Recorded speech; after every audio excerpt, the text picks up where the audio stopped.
Hi guys, welcome to Star Wars Timeline. In today's video, I want to talk about the Star Wars Expanded Universe. Now I know it's a very hotly debated topic, and I personally believe it will remain so for a very long time. And the reason is, we Star Wars fans are very passionate and we all have different expectations from Star Wars. Now the idea of this video is to have a balanced view. I want to take a look and explain to new fans who may not be familiar with the terms, what is the difference between Legends and Canon. I want to explain that each one has its own strengths and weaknesses, and to give you guys my own personal advice of how you, a Star Wars fan, may begin to enjoy both and not feel intimidated by getting into it. Before we do that, my name is Ben and I do Star Wars comic book and book reviews, character highlights, lore videos. I have a podcast. If you enjoy this sort of content, it would really mean a lot to me if you subscribe to my channel, support me, and drop the comment below in this video. I would love to engage people because it's not really just about my opinion, it's about all of us. I would love to hear from you, hear your thoughts if you enjoy one over the other, and what are your reasons and motivations for that. Anyway, let's get into it and begin discussing just what are Star Wars Legends and Canon. Now, as we know, in 2012, George Lucas sold his intellectual property to Disney. Now, all the material that accumulated from the beginning of Star Wars, the original film in 1977, A New Hope, it was followed up by a novel called The Splinter of the Mind's Eye. It came out in 1978. And that book marks the beginning of what would become the Star Wars Expanded Universe. And all up until 2012, every comic book, every novel, every video game, a short story from a magazine, they were all considered as Star Wars Legends now. Because Disney now owns the property, and in 2012, they formed their own creative story group led by Kathleen Kennedy, and she said, look, let's leave all this stuff that was created before. We have a very rich legacy of 40 plus years of content, and put those stories on the side for a while and give the new authors the chance to tell their own stories. And from 2012, all the content that has been coming out, all the video games and novels and comic books, they are now regarded as the canon. And the interesting thing is, as we'll continue our discussion, they're not so clear-cut because there's characters and ideas and even whole story plots travel from one to the other. One of the authors that is on this story group, Jason Fry, he says, look, guys, to quote him, he says, of course, there's going to be some inconsistencies and slips up here and there. What he's meant to say is that even with the new Star Wars continuity, which is the canon, mistakes are bound to happen here and there. The general idea was not to painstakingly follow each and every word, each detail. The idea was to give new authors a clear-cut pathway and tell them, look, you're going to take this one great grand storyline and continue telling it, from comics to movies, and everything's so intertwined, and it's quite complex. And interestingly enough, a lot of fans have this misconception that just because George Lucas owned everything before, that all of those stories were authorized by him and they were his vision and his creation. And what I would like to point out here is to give you George's personal view of things and quote him directly. Now, this is the quote that you could hear him say on video. It's on YouTube. It's on numerous behind-the-scenes featurettes and so forth. And here's what George Lucas had to say.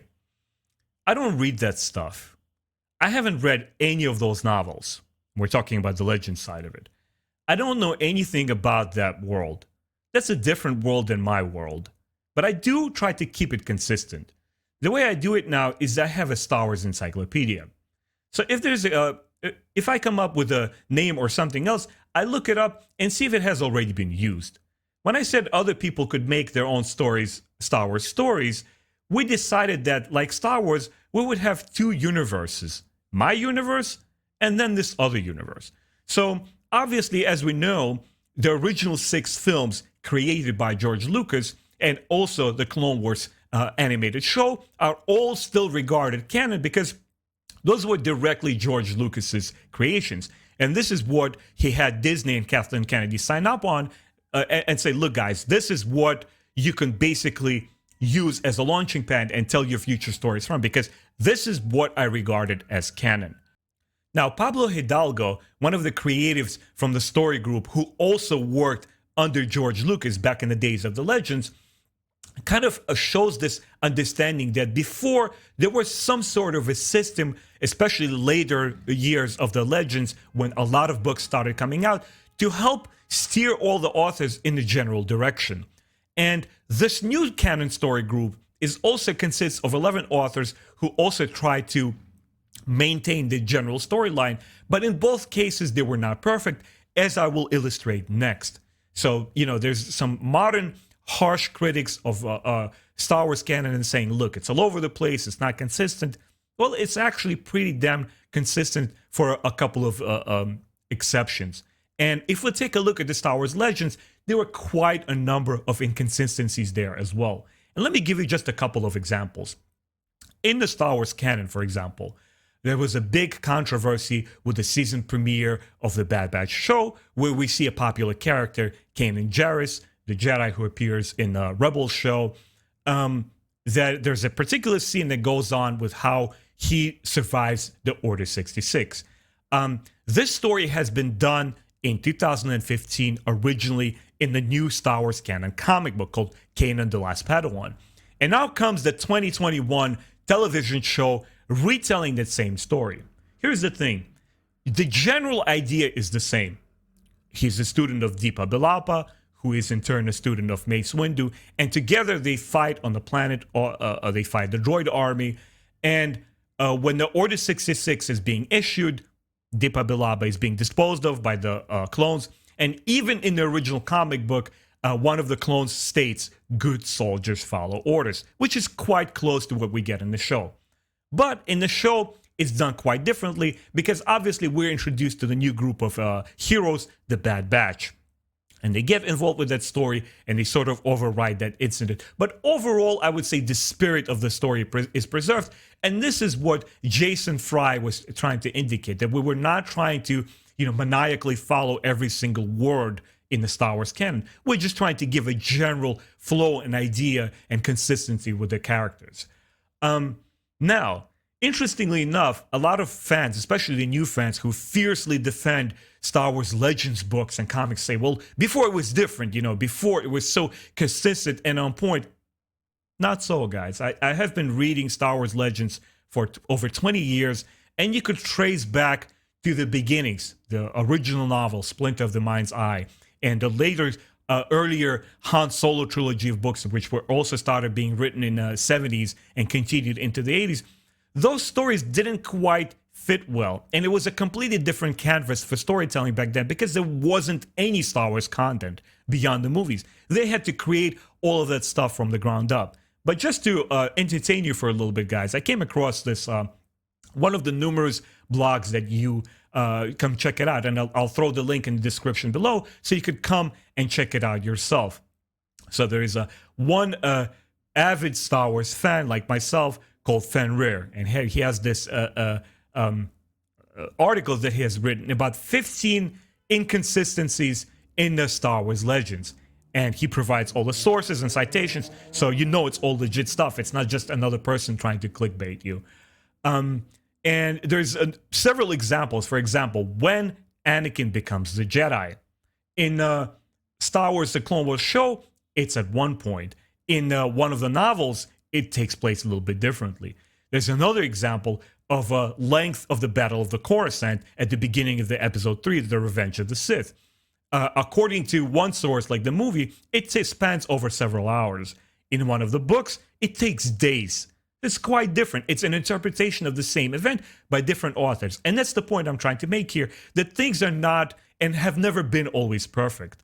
Another one I'd like to mention for the last from that list is who was the exact person, the rebel, who helped steal the Death Star plans. In one popular video game, The Dark Forces, it's Kyle Katarn, a very, very prominent Legends character. In another video game from the same period, from X-Wing, it's actually Ken Farlander. Two different characters entirely. And that just illustrates the points that just as before, now when the authors are writing new Star Wars content, these small inconsistencies happen all the time. And the point that I'm trying to drive home is that that should not be an indicator whether storytelling is good or bad. That's not the point. The point is to get more Star Wars and enjoy it and follow through the common and interesting themes or big battles and events like that. As long as that holds up, yes, there will be this believability to the franchise and to the world building and so on. And we as fans, will be entertained that way. Another distinction that I wanted to make is, once again, people said that, look, George Lucas has always maintained things consistent. And here's one of the biggest gripes that I have from the past. One of my favorite characters is Quinlan Vos, the Kefar Jedi. He begins as a backdrop character who only shows for mere seconds in the Phantom Menace, in the first episode, when Qui-Gon Jinn lands on Tatooine as they're being led by young Anakin Skywalker. He sits there in the background. He's not even the character. He doesn't have a name.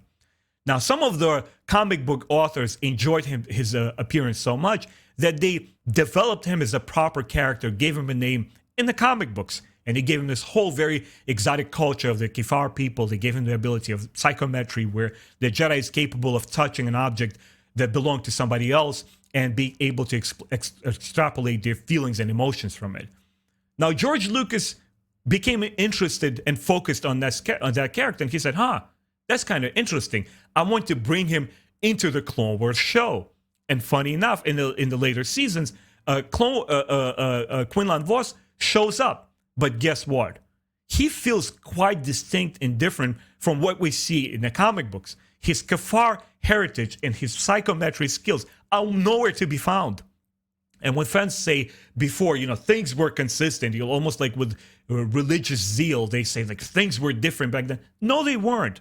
Stories constantly evolved and shifted and changed. And my argument is that that's always the case with storytelling. Even the same creator as George Lucas would come back to his films and say, maybe I want to try to do things a little bit differently here and there. So the next big topic that I want to cover here is, now that we took a look at the Legends and Canon, which one is better? On the Star Wars forums and on the Facebook, I constantly hear people saying that, look, I will not follow anything canon because reasons A, B, and C. There's controversy. I didn't enjoy the movies, so I'm not going to give this stuff a chance. There's that camp of fans. Then there is another one, which obviously a younger generation of fans, of people who only know Star Wars by movies and started getting into the novels and comic books only with the sequel movies. And they say, well, you know what? I don't want to get confused. Legends, that's all in the past now. I want to focus on what's the real canon now, And there's camps of people who believe that Legends are better by default. Other people believe that canon is better by default because they fall in love with all these new authors. And here's my first thing. Defining what a good book is a matter of perspective. For example, people might look for popular characters or a certain type of action, or politics maybe. If we look at a novel like Cloak of Deception, which is very, very heavy on politics, or Darth Plagueis, some people love that stuff and they say, well, look at this. It's a very mature political thriller set in the Star Wars lore. I love that stuff. Other people may look at something classic like the Star Wars X-Wing series, and because they prominently feature aerial battles and there's a lot of military jargon involved with them, people might say, well, I don't like that stuff. It's too military. There's no Jedi in there to be found. That's not my cup of tea. It's bad. And once again, it's people are trying to basically express, in my view, is what they like and what they dislike. And the idea is, just because you dislike something doesn't mean it's automatically bad. I don't like Darth Plagueis' novel, and James Luceno is actually one of my favorite Star Wars authors. That novel didn't click with me. Other fans adore it and call it one of their best. Now, you have something like Timothy Zahn's original Thrawn trilogy. A lot of fans from back in the day love it. A lot of modern day fans today take a look at it and say, well, there's a couple of things that are cheesy there. It's not because the younger fans are any more ignorant and they don't know what a good literature or storytelling is. They're looking for different things in it. And to be honest with you, I read the original Thrawn trilogy in the 90s, back in the era when it came out. And even back in those days when I was like 19, 20 years old, some of the ideas there didn't jive with me. Spoiler alert, all the clones galore at the end of it. The Luke clone and the fact this Jorah Sebayoth is another clone. I didn't like that stuff. It wasn't for me. But overall, I enjoyed the story. The point is, there's not one consistent metric of what identifies what a good Star Wars book is or isn't. It is all a matter of perspective. So when somebody gives you a recommendation, keep in mind that it's that person's point of view. Now, there's something that, another idea that there's the universally accepted books that people across all age groups and all fandoms just like. They think, for example, Star Wars, one of the Old Republic novels, Darth Revan. And it's arguably, I have seen very, very few people who dislike that book. It's predominantly people say it's great. Or another example would be from the Star Wars canon, a book such as Lost Star by Claudia Gray. Predominantly regarded as an awesome book. You go to all the reviews, you go to Amazon, and actually people who labored to write lengthy reviews, they all praise that book for good reason. I read both, and I think both are really good. But this next point that I would like to make is that good books like this, which are universally beloved, it takes time to accumulate. And here's the thing. The Star Wars Legends has a rich 40-year history. And when so many books, so much material has accumulated over the time, it's easy to put a finger to it, especially if you're beginning to read it now and say, oh, look, all this great stuff we have here, and why is the reason that I don't like a lot of stuff here in the canon? Well, it took time to build. And when we look at the Star Wars canon, we only have mere 6 years of content that has been coming out. And the point that I'm trying to get across is that not all of those books are going to be for everyone because there's not so many of them out there. There's a couple of dozen adult novels out there, some children books, and so forth. And the comic books have been making some dent in the Star Wars storytelling as well. But the point is, it's not going to be for everyone. It's not an indicator whether they're generally good or generally bad. The canon of Star Wars has just as many inconsistencies as the other one, and it has its own following, an army of fans, as the Legends did. The next point I want to make is that I personally feel that there's also mediocrity in both. That it's not such a black and white debate that Legends over here was good. You know, people who are traditionalists, sometimes we call them gatekeepers, who say, no, this was good and everything else new is bad. Well, not true. You know, me, once again, I'm coming with my own personal opinion on this stuff and the books that I have been reading over the years. And there has been quite plenty of cheesy stuff during the earlier Star Wars Bantam era before it changed to Del Rey. And even during Del Rey era, we had something like the original novel, Splinter of the Mind's Eye, which was so much hyped to me. People said it's original Star Wars novel that came post the original movie and you should start there. And it took me years to get to it. And finally, when I did, I didn't understand what was the hype. It read like a pulpy horror thriller set in the Star Wars universe. And Luke Skywalker and Leia didn't even feel like their respective selves. I really didn't enjoy that book, but that's just my opinion. Then you had something like Kenobi. Again, a Legends book, which was so well advertised as it's going to be a space western, a Kenobi on Tatooine after the episode 3, and he's on the fringes of Tatooine trying to look over and watch out Luke. Well, the story diverts from there, and it sends Obi-Wan Kenobi on this merry adventure with some random locals, and has nothing to do with his post-traumatic stress of dealing with, you know, the Clone Wars tragedy and how he lost his entire compatriots in the Jedi Order, how he failed Anakin. None of that stuff is represented there, and I felt like you could plug any other Jedi or any other person and have a successful novel there. I didn't even understand why it's called Kenobi. Same with the new books. I don't want to praise everything and say like, well, the canon is all great stuff. I read novels like Tarkin and I said, okay, I could see how other people could enjoy it. I personally didn't like it. I felt that it was too far stretched, portraying Tarkin as a young man, as a hunter, and that his parents and family, aside from being these like governors and planetary owners, also were into hunting, and that's where he develops his these sensibilities of being a military person. it didn't work for me at all. Or Aftermath, one of the books that came out in the trilogy that I started reading, the prose itself felt like I'm reading a tweet, seriously, like or a modern day blog. It didn't feel like a literary language at all. But once again, some fans tell me, Ben, you should read the Aftermath trilogy because the story underneath that prose is pretty good. And I tried to keep an open mind.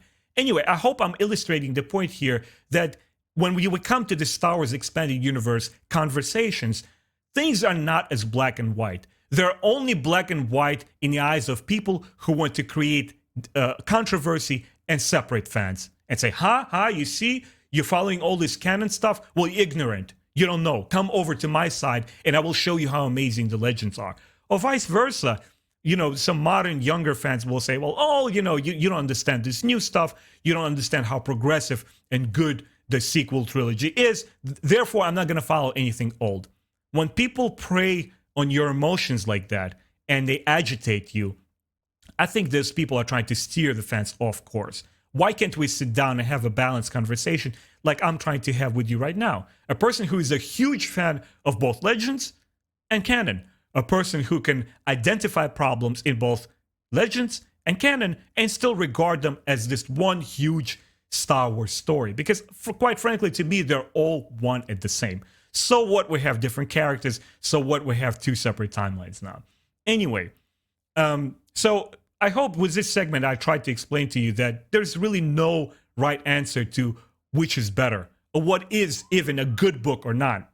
A book that I enjoyed, you may perhaps not like at all, and vice versa. That's the beauty of having a lot of Star Wars content, and if we give the Star Wars canon a chance and more books come out, perhaps you will like it more. At the end of this video, what I'd like to do is, my final segment, is give you a couple of advices of how you, either a newcomer fan or somebody who has been checking out a couple of Star Wars books, how you can enjoy the Star Wars universe without all this noise going around, with all these controversy people, banging on the table and saying, Kathleen Kennedy did this, controversy that, and spreading all this gossip around, where really as fans, we should be focusing on what's really important. And that's Star Wars storytelling. You check out a book, you either enjoy it or you don't. And here is a couple of advices that I would like to give you guys. First and foremost, form your own opinion. Listen to fans who you know personally, who you interact with, you know what their taste is like, and you know they will not just bash a book and quickly discard it, because if they value your opinion and they dislike a said book, they perhaps might feel that, hey, he's my friend, he might like it, let me recommend it to that person. Don't follow clickbaiters. Don't follow people with these colorful thumbnails on YouTube who are like, you see, they're destroying Star Wars. Disney is evil. Or, back in the day, Legends were perfect. Again, you're hearing to a person who has invested a major portion of his life reading all this stuff. And I'm telling you, no, it's not this black and white. And it's much more valuable for you to pick up a book and say, wow, I didn't expect it to be this good. Or there's so much hype around the book, and you pick it up and say, well, okay, at least I read it, and now I can participate in a conversation and give the rest of the fandom my 2 cents and say why I don't think this book is good, because I read it. I invested time. That's what fans do. They form their own opinions. Next, research the material. Research the book you want to read, or the comic book, or research the author. If you hear some kind of controversy that has been built up, for example, in the Star Wars The High Republic series, Justinia Ireland is one of the African-American authors who writes young reader books. And because of the controversy and all this noise happening around her name, a lot of fans are refusing to read her books. And they go further and say, well, she's a racist, and I'm not going to read anything from the High Republic now. As a matter of fact, I'm not going to read anything from Star Wars canon. Well, hold on a second. We live in a generation where people hear a few things and they automatically make an impression on somebody. Well, do you know what that controversy is? Do you know what her whole story is? And to give you a gist of it, paraphrasing, I'm not going to put any Twitter exact words where she said on display. I'm not into that kind of stuff. But the basic gist of it was that she was writing these characters and she was propping a lot of female and characters of color in her children's books because she wanted to have diversity, which there's a lot of resistance towards, and a lot of people are saying that, well, no, that there should not be this diversity for diversity's sake, and I kind of agree to that. I think the story should hold on its own. And if that diversity that you're introducing in the book has a strength and adds to the characters, it's a valid thing to do. It's nice. We should welcome it, but it should not be at the expense of the story. And I have personally read her books, and I never felt like she's pushing somebody's agenda, a female agenda, or a certain culture agenda, or a cultural movement, or something like that. She writes decent Star Wars books that I, as a fan, enjoyed. And I would actually compare her books to something that one of my favorite Star Wars authors was writing back in the day, Kevin J. Anderson's The Young Jedi Academy of books. Hers are very similar in tone, and I wouldn't be surprised if she read the older books and if she knows the source material and took some inspiration from there. And just because she did that, it was a group of people, obviously on Twitter, obviously, which is like the absolute gutter of gossip and controversy and people going and spreading hyperbolic kind of like opinions. A couple of Twitterers went in there and they started pestering her for a very long time, explaining that, oh, you should stop writing books, but this and that, you're racist, you're excluding, white characters or something like this. And she said, look, she got so pissed with it, she got emotional, and perhaps it was not the best or most diplomatic way to approach it, but she said, look, don't tell me how to write my books. If you don't enjoy them, I don't need white men to tell me how to write my stories. If you don't enjoy these books, please don't buy them. They're not for you. And of course, everybody took it for a spin. Everybody started recording 25-hour videos, how Disney is racist now, how Justina Ireland is racist. Now, I'm not defending or anything her like this, but it's clear to see how people took a simple story and took it off the tangent, and now they're translating all that negativity into the Star Wars expanded universe, which I'm talking about today. Just because you heard a gossip over there, which you don't even know the whole story to, now you're going to start hating the entire set of books, the High Republic? Really? Or because it has something like another excuse that fans try to make is, well, it has a rock now. It's a full character, and wow, lack of creativity, Disney doesn't know what to do with Star Wars.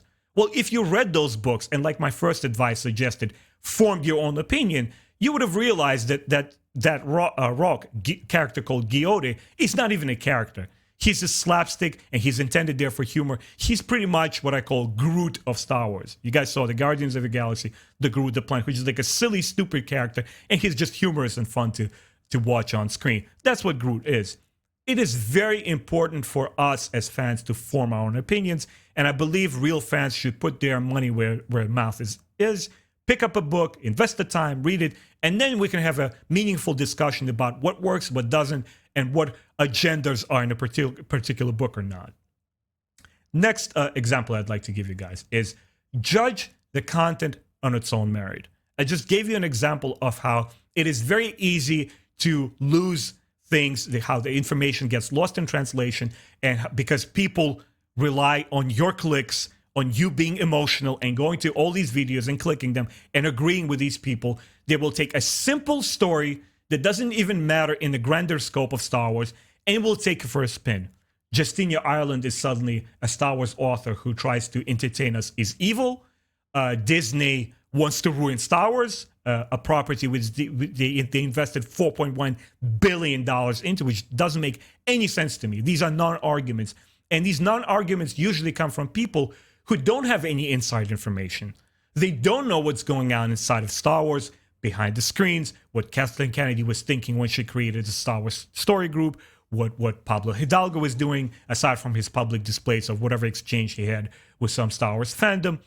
They don't have the inside information. They're not journalists in any capacity. They're people who regurgitate drama. They're people who spread rumors. Don't listen to those folks. If you want to become a real Star Wars fan, don't let things distract you. Spend your hard-earned $15, pick up a book and say like, well, I didn't enjoy it, or I didn't. I don't think I'm going to check out, the High Republic anymore because I didn't like this one book. And the last one I would like to make, and this is to finalize my video, is that in the end, it's all Star Wars. It's all fiction. None of it is real.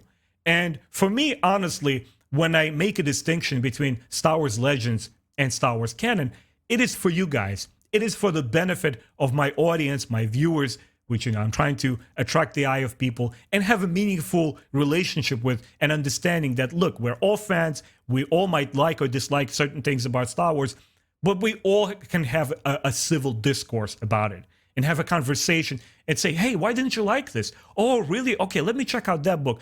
That's what fans should be doing instead of checking out these crazy YouTube videos and then going back to Facebook and start insulting our other fans because they don't disagree with us.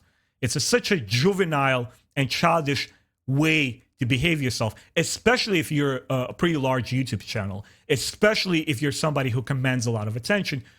Instead of saying that, look, guys, something that I've been trying to do for a while is to actually bring back Kevin J. Anderson's books, the Jedi Knights, back in print. And I started a petition, and I'm a very small voice on YouTube, but at least I'm trying to do something positive and get fans excited. I create this, cool little pictures of saying, hey, guys, sign the petition. So instead of doing something like that, those people actually interfere and they disrupt our fandom. So it's all Star Wars in the end. Whether you pick up a video game from early 90s or when you pick up a modern book, it is all Star Wars. It is all make-believe. And the only thing that you should be concerning yourself with and spending your energy with is like, okay, hold on a second. What is the timeline? How do I get into reading this particular era? Is there a canon or legends book that cover clone era? Or is there something that with the Sith or stuff like that? That's what we should be concerned with as fans. Anyway, guys, that's all. I hope you enjoyed this video, and I really would love to hear your thoughts on this, your impression of the Star Wars canon, how it's doing so far, or if you have been Star Wars Legends fan for many, many years like I am, and what are your thoughts on the current state of things of Star Wars. Thank you so much for watching. My name is Benjamin. Like I said, I do Star Wars comic book and book reviews and all that stuff. And if you enjoyed this video, please consider subscribing to this channel, liking this video. I would really appreciate your support, and I'll see you next time.